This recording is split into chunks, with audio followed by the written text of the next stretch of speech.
Boom. All right, ladies and gentlemen, join us today as we dive into the world of digital marketing, design, and scaling businesses with the co-founder of Humor. Let's get this thing started. Here we go. Shut up and sit down. Look, a business can give you everything you want in life: prestige, wealth, freedom. It can also take everything away from you. This show is for those who are willing to take that risk. These are the real life stories of entrepreneurs. But before we start, I have one small favor to ask. Please leave a comment. It can be advice, critiques, tips, feedback, or share this with someone because your engagement is the most valuable and most powerful form of social currency. So thank you, and welcome to another episode of Business Boss! Gentlemen, today we have a truly inspiring guest with us, the co-founder of Humor, a renowned digital agency that started from a basement and has since become a leading player in the digital marketing industry. In this episode, we'll explore his remarkable journey from being a 22-year-old college grad with a dream to building a global team of nearly 60 experts across 11 countries. So get ready for insight on agency systems, inbound marketing, effective design, and more. And let's unlock the secrets to creating inspirational work and transforming websites into powerful revenue generators. Let's welcome to the show, Mr. Jeff Gapinski.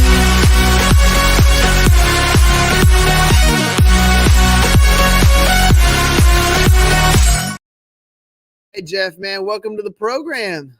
Hey, thanks so much for having me, and appreciate the awesome intro.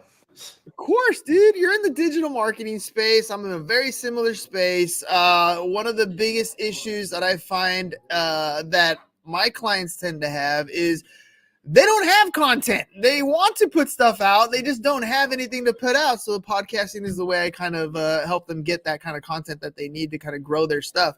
So I'm going to cut to the chase here. The very first question I always ask is, you're here to promote a business, a company, a product, a service, a message, something to the general public. What is that for you? Yeah, so I own a digital agency. It's called Humor. We've been doing this for a little over 12 years. Our thing is building memorable websites that sell. So for our clients, what that means could be a variety of different things. But basically our goal is to partner with our clients, understand their business, and position them in the best way possible through their website. So that's our thing. And I think we have our URL kind of floating across the bottom there. So if anyone's interested, they can go check it out.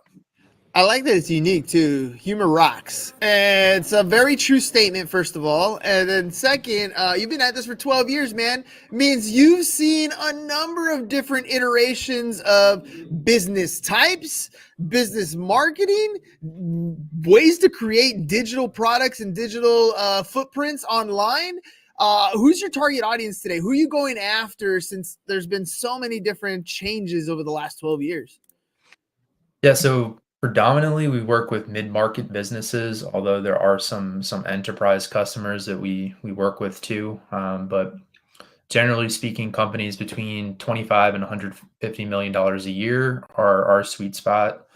We do a lot of work in the healthcare, SaaS, construction, and high ticket B2B services space are kind of the main groups of people we work with.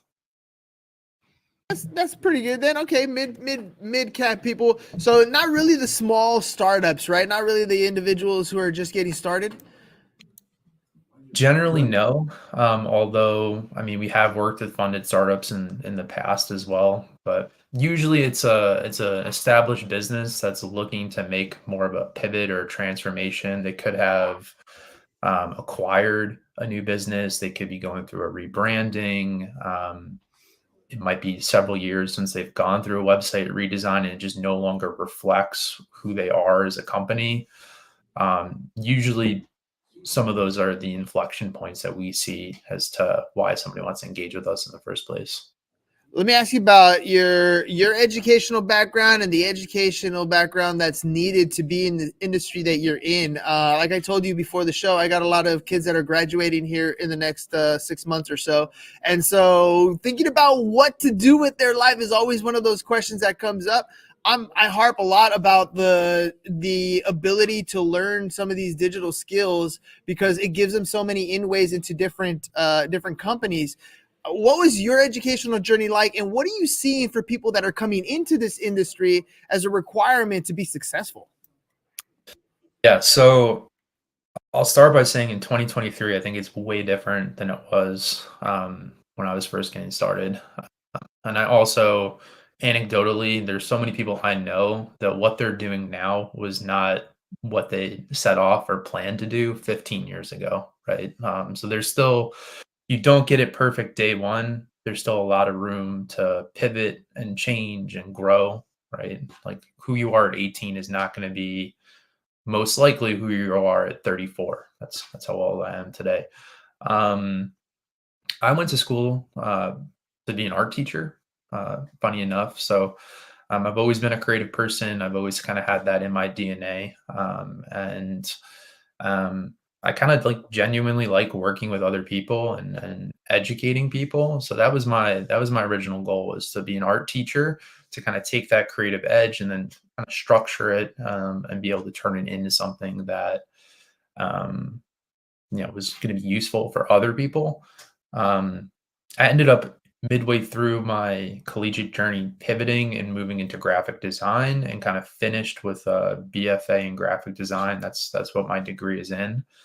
Um, I've always been somebody who was interested in digital. So even like going back to when I was in high school, I was actually creating custom MySpace pages for people. So like local bands, for instance, would want to have a custom MySpace page made for them. So I'd charge them like $100 or something and create like a custom template. And that's how I kind of cut my teeth on HTML and CSS.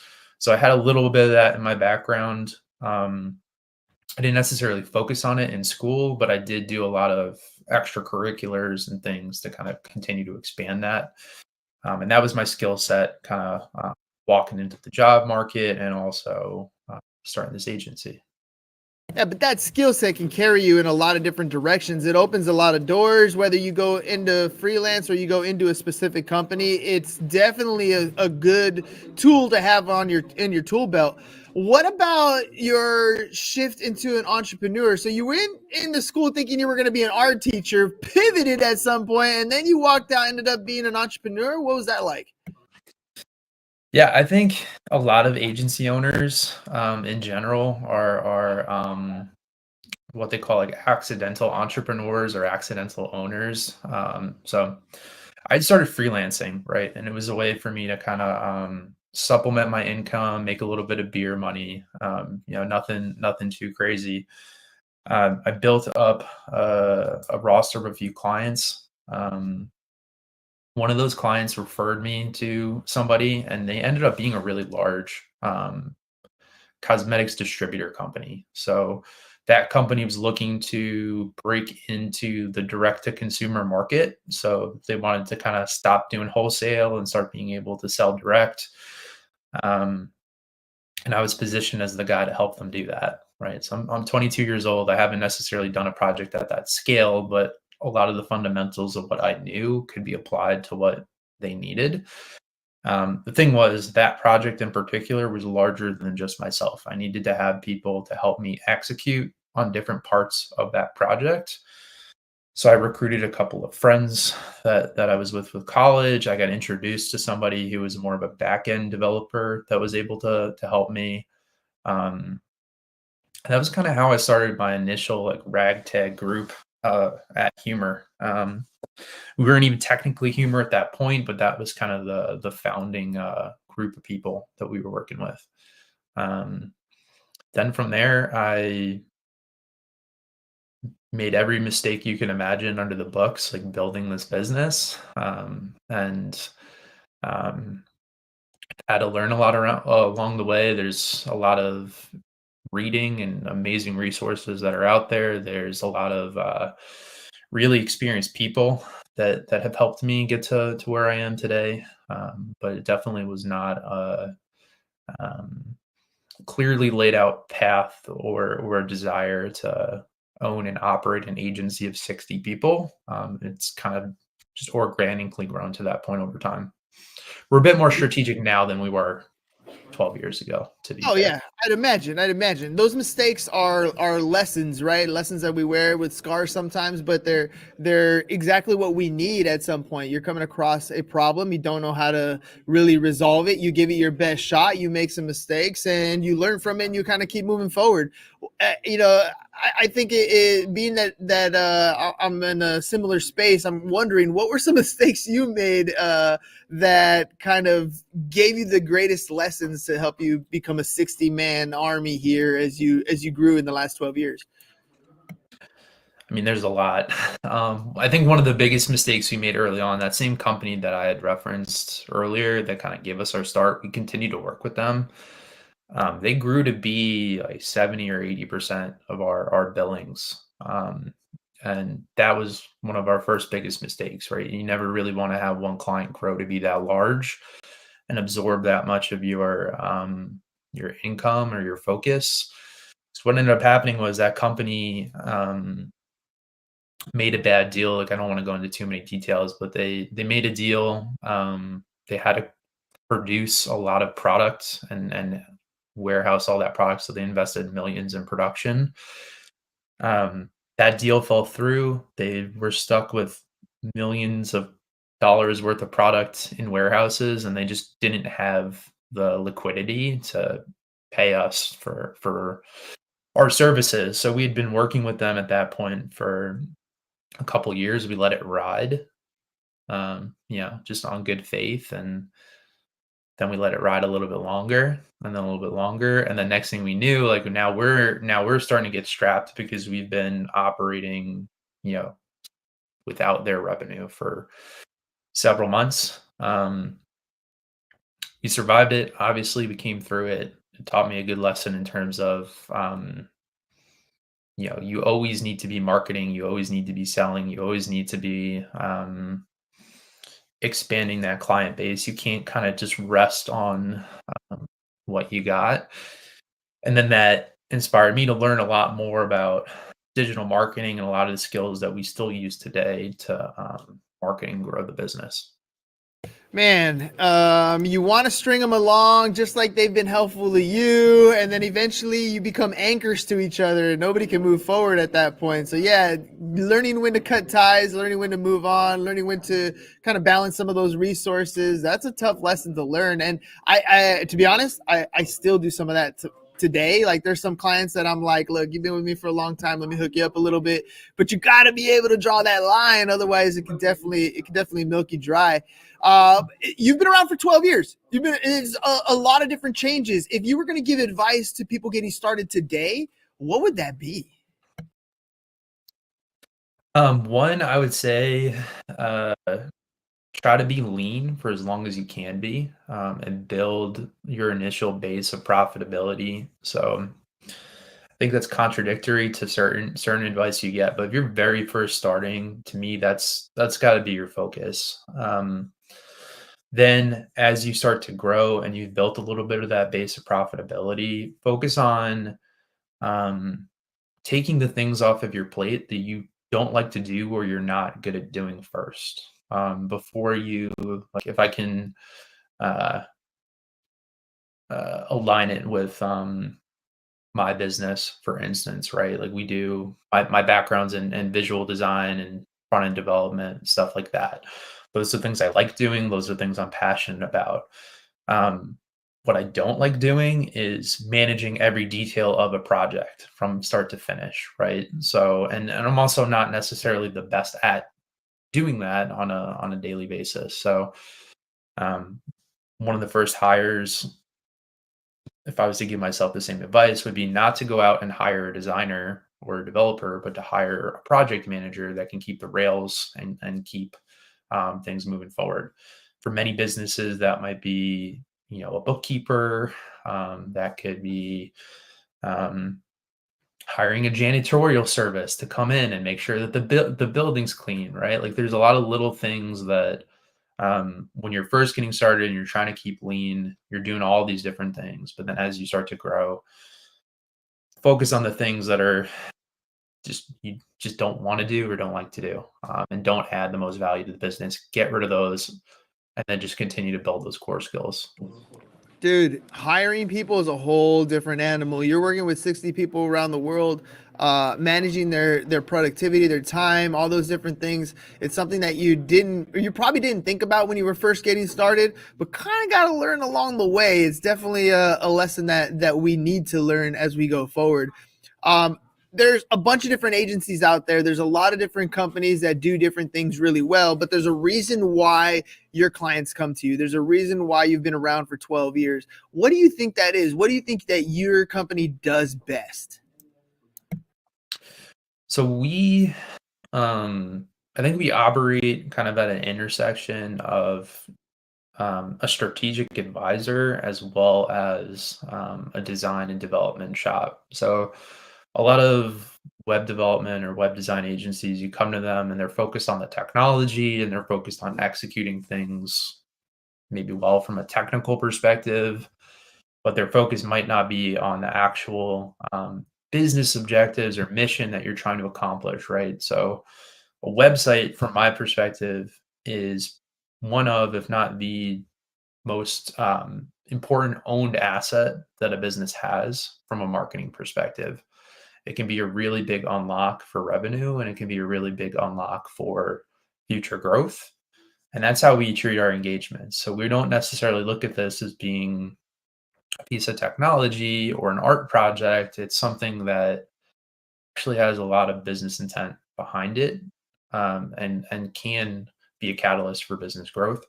So walking that line between understanding what a business needs to be successful and then how we connect the dots from a creative and technological perspective is what allows us to work successfully with a lot of the clients that we have. And is also what allows us to, on average, provide better than industry results for most of the clients that we work with as well. So I think that's what we do really well. We're also, just generally speaking, like everyone on my team is trained to think from that perspective as well. So from the top down, we have people that are really kind of using that lens to size up a company and size up their project.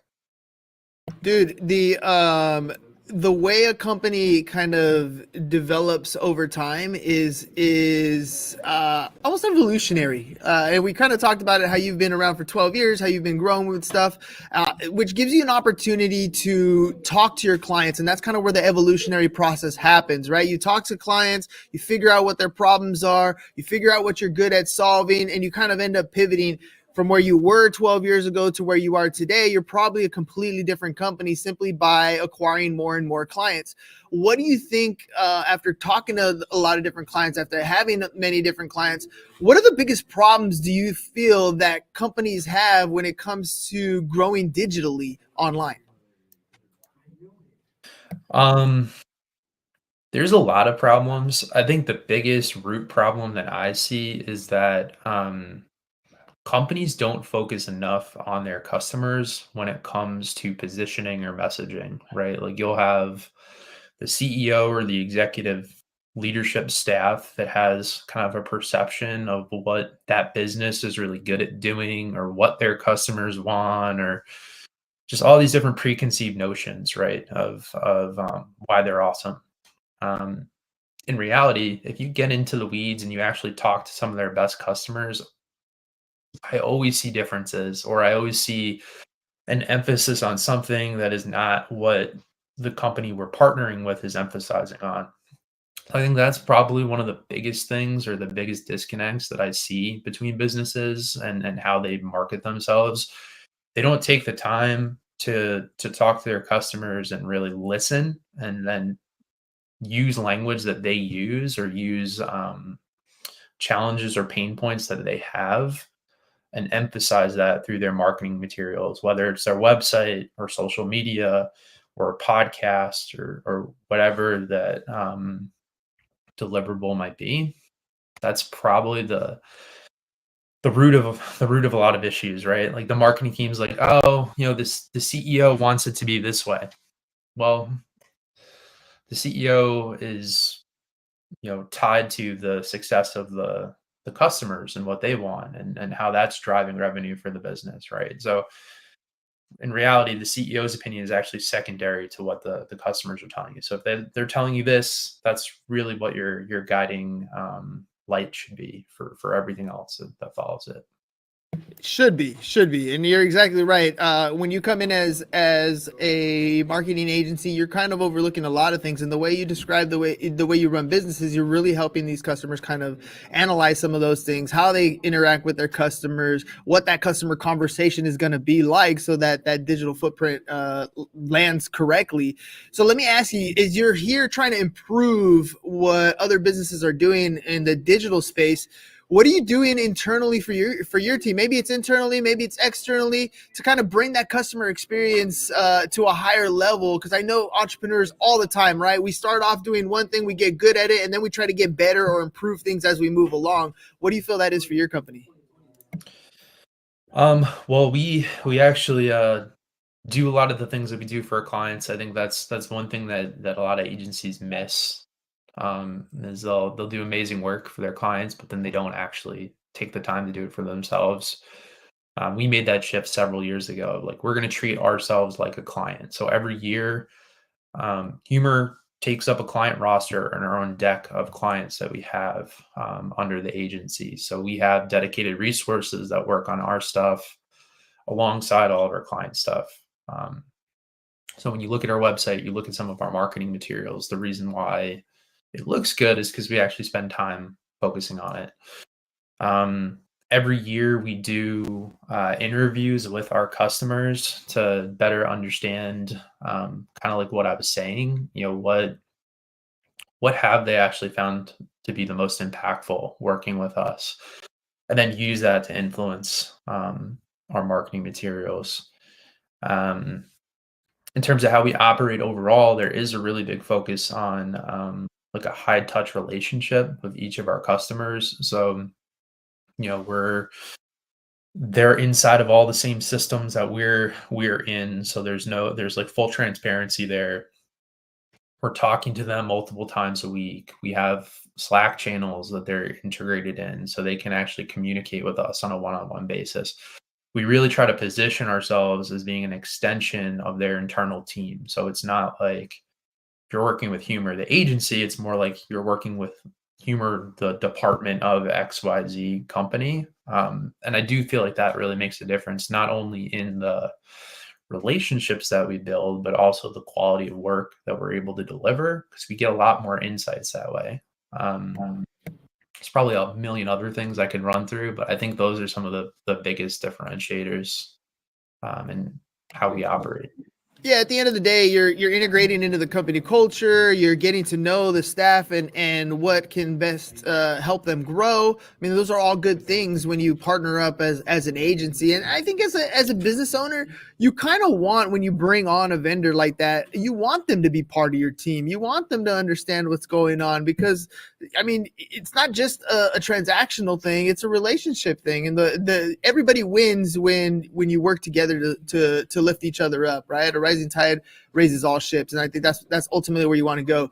12 years of business is nothing to laugh at. That's significant. You've gone through economic times, you've gone through COVID, you still survived. Like, all kinds of different stuff has happened.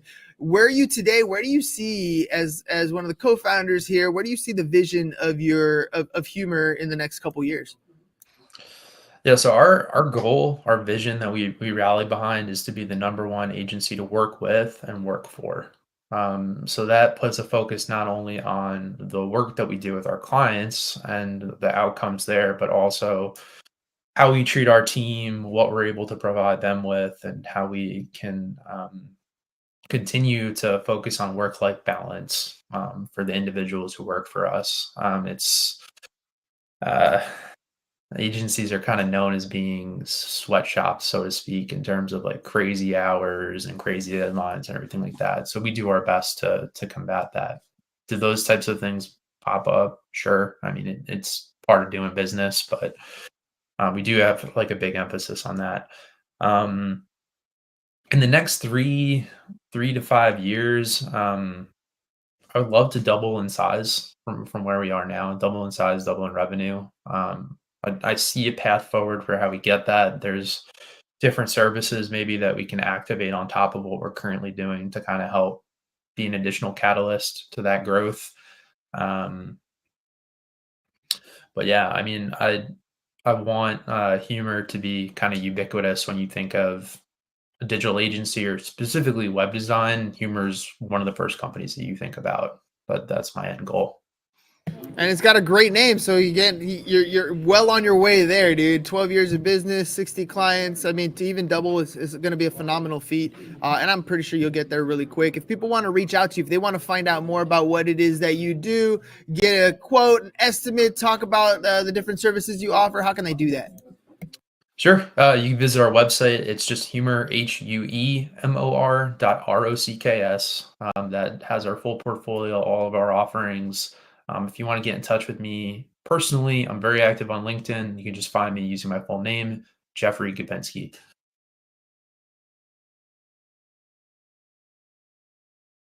Oh, sorry. Thank you very much for coming on the show today. You're literally changing people's lives by giving them the digital footprint. I know it's 2023. People should know this already, that if you're in business, you need to have that digital footprint out there. But you'd be surprised how many people we talk to that don't have that stuff squared away, and you're making it easier for people to do that. One more time, ladies and gentlemen, humor.rocks is the name of the website. There's no .com, just humor.rocks. Make sure you guys check out Jeffrey's stuff. Jeff, thank you for being on the program today. Ladies and gentlemen, we'll catch you guys on the next one. Peace, and we're out. It's over. Go home. Is your business in need of marketing? Try starting a podcast, but not just any podcast. Podcast like a pro. We can show you how to take your business from being invisible to becoming a brand people trust.